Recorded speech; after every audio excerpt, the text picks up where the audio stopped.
So it's one of my favorite economic readings that we got this morning, and you guys have heard me talk about it. It's the reading on the service sector of our economy.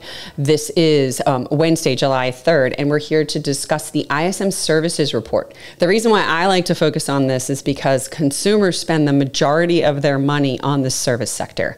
And we've seen the service sector continue to be very resilient throughout high inflation, high credit card debt. And today was a really disappointing reading we got on ISM services for the month of June. The expectation was that services continued to expand for the month of June, and unfortunately, it fell all the way down to 48.8. And if you've listened to my podcast in the past, a reading above 50 is expansion, a reading below 50 is contraction. It's the lowest level we've seen since the pandemic, since May of 2020.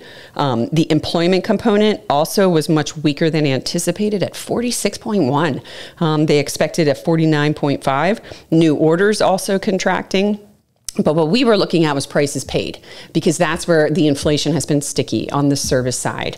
And that also came down a bit. It's at 56.3 versus 58.1 in May.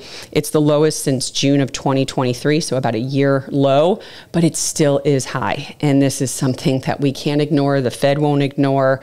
It's very disappointing from the economic standpoint, but we need these inflation, especially that sticky inflation, to come down. So that's what we have today. It's the last day before the 4th of July holiday. We hope everyone enjoys the Independence Day celebrations tomorrow. Friday will be the jobs report. We'll come back, though, and we'll give you that update on Monday. The jobs report is an extraordinarily important report, especially since today we got the first reading on ADP employment change, and it was mixed. It was a little bit weaker than anticipated, so the concern is we might get some mixed data here on Friday, but we'll be back to give you lots of details about that on Monday. If you have any questions or comments, please feel free to reach out to podcast@burdens.com. Thank you.